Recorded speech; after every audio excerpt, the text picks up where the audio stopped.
everybody, and welcome back to Welcome Grove Homestead. We've got a lot of things to update you on between new projects and even just a few things that it's like we've been just so crazy busy, they've just kind of like slipped our minds to tell you guys about, which you'll find out about. But big thing here is that I need to tell you guys about something right now because it's going to change throughout the day and throughout this video. We're putting in a garden, guys. Okay, a little bit of backstory is, it is now, let's see, mid to late July. And I've been really bemoaning the fact that I don't have a summer garden.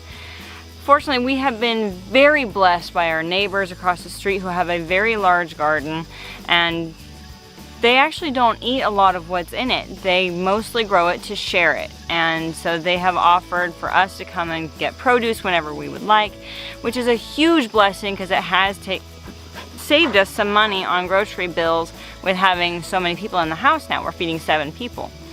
But I still have been kind of pining for my own garden.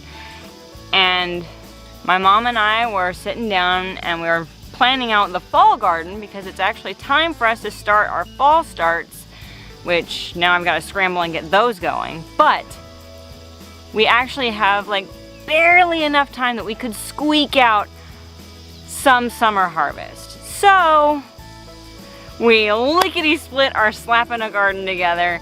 The place that the pigs are preparing is actually going to be for the fall garden.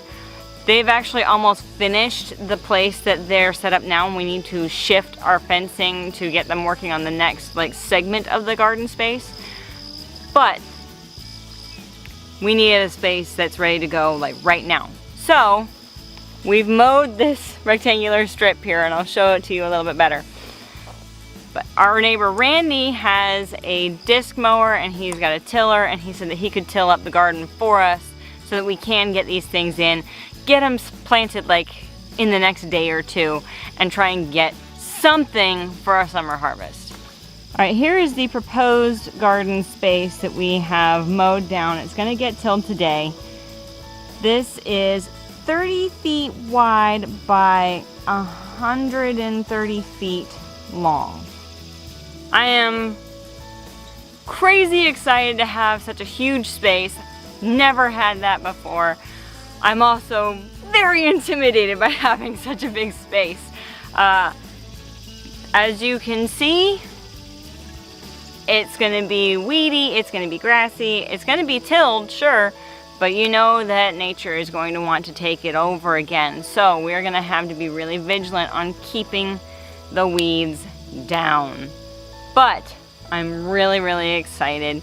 We're gonna plant some squash, we're gonna plant some beans. I'll get you guys a whole list of everything that we're gonna do, but probably not in this video. We'll do that one in an upcoming video to see what kind of things you can cram into a late summer garden.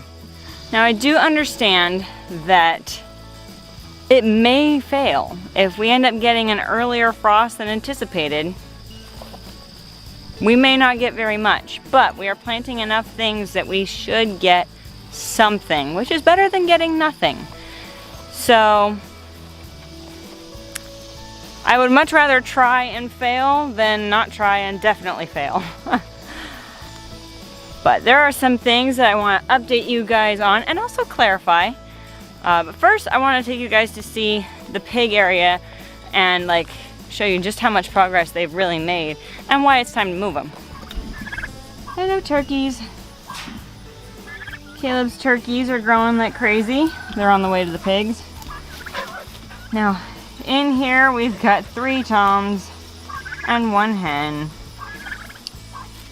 So, not super thrilled that that's how it turned out.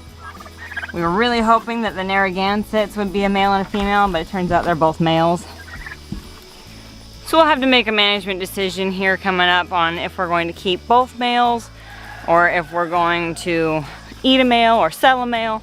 I don't know yet what we're gonna do, but we do have a plan to get some more Narragansett turkey babies to try and get some girls. Hello, piggly wigglies. They've got some stuff here that they pushed up onto the fence. We'll have to kick that back. But look at this area. This area used to look like that area.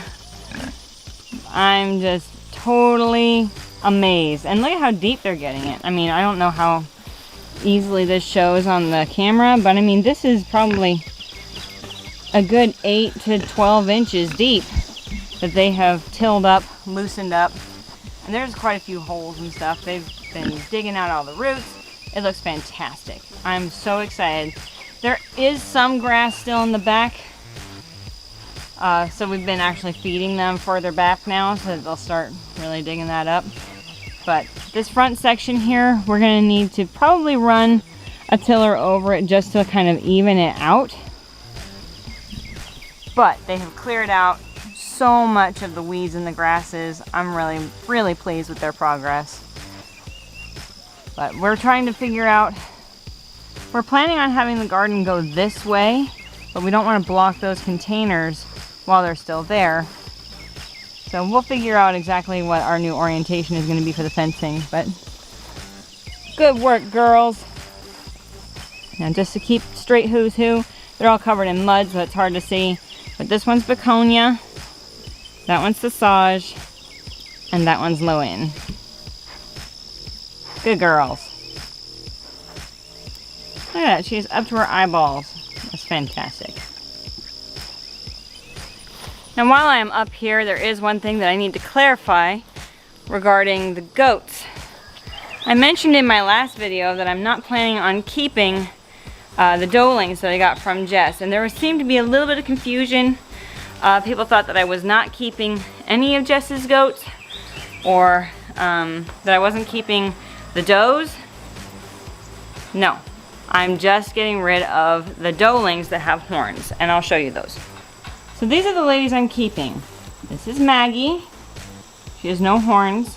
I'm keeping her. That's Clover, the La Mancha. No horns, she stays. Nestle, Nubian.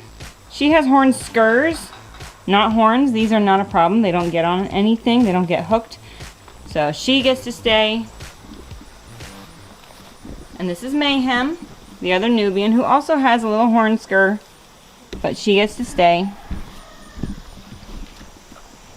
The doelings that I'm not keeping are their babies from this year. And I've really thought about it. I really wanted to see how they would settle with their attitudes. I really wanted to see how their milk production would be with their mixes. But problem is those horns. They have gotten hung up, caught up in so much stuff. So now they're in this pen because I was treating their feet for foot rot, which thankfully I have eradicated. But I can't put them out in the pasture because, one, I'm weaning them from their moms, so we don't want them to be nursing anymore. And two, they get caught in the fence. It's just not safe to have them out there with that fencing because I have untangled Margot here especially several times. And I have untangled Chloe, and she's got some Blue Coat wound spray on her because when she got tangled up, she managed to get some cuts on her. So we sprayed that on there just to make sure she didn't get an infection, and she's been healing just fine. That spray, we only sprayed her one time, and it's been several days ago, so she's doing fine. But it's just not safe to have horned goats with our setup. I don't have a fence that they're not going to get caught in, and I just don't feel comfortable having horned goats with my non-horned goats. So there's a little clarification about what I meant when I said I wasn't keeping goats. Those are the 3 doelings that are not staying with us just because of their horns. Nothing else is wrong with them. It was really hard for me to come to that decision because I really wanted to keep them because they're beautiful. And I don't have a La Mancha buck to mix with those other does and see what would happen. So I'm kind of disappointed, but I had to make the best management decision for my herd, and I think that that decision is to just go with no horns. Some other things I need to tell you guys are, we kind of forgot to let you know that the guineas arrived. It's been so crazy chaotic here, and they actually arrived the day after the chicks did, the chickens. And it's just been such a crazy wild week, crazy wild ride, that we just hadn't gotten any footage of them. And then I realized it the other day. I was like, oh my gosh, the guineas still aren't on our channel. So here's some guineas mixed with our chicks. Hello, all the babies. Let's see. That's a guinea. These are guineas back here. They're mixed in with the chicks. They're smaller, and we got the fancy colored guineas, so there's actually a variety of colors in here. We're waiting to see what they fledge out as, because I've never had them before, so I don't know what color baby turns into what color adult. So yes, the guineas are here. They've been here for a little bit. We just kind of have been just so occupied with other things that we're trying to share with you guys that we just forgot to film them. They're here. We have 29 of them. We started with 30. Things happen, and we lost one. But we actually got some more new arrivals today because apparently I have a problem. So the newest babies are actually 6 more Narragansett turkeys. We determined that the 2 Narragansetts that we have from our first batch of babies are both boys. It's kind of hard to breed turkeys when you only have boys. So I found somebody through Facebook who breeds Narragansetts, and they had some poults available. They had 2 2-week-olds and 4 hatchlings, so we went and got them. So we have 6 more to see if we get any hens. Actually, one of the 2 2-week-olds is definitely a female, and the other one is definitely a male. But we are really excited that we have at least 1 hen for sure. We are waiting to see what the little babies turn into.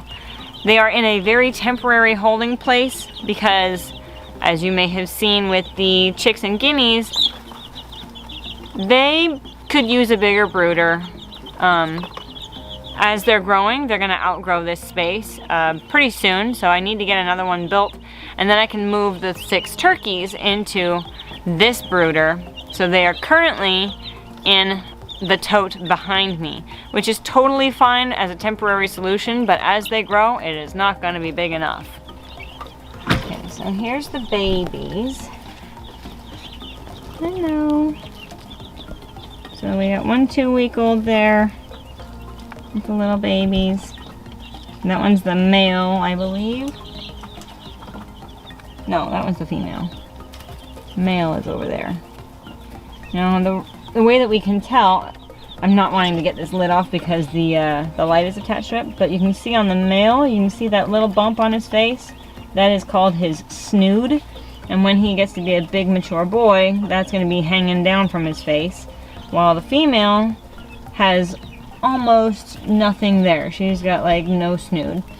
They do have one, but it is very small. So yes, even more baby birds. I never thought that I would have so many birds all at once in a brooder. Or not just a brooder, but just all different species. I've got 3 different species of baby bird in my basement right now. It's been pretty crazy, for sure. Hey guys, Editing Amanda here. I noticed as I was editing that I actually forgot to sign off this video. And so I'm going to go ahead and do that now. We do have some filming, some footage of getting our new garden space tilled up. But this video is getting a little long for that, so I'm going to put that one in our next video. As always, this is your country nerd with a goat herd, saying that you can grow where you're planted.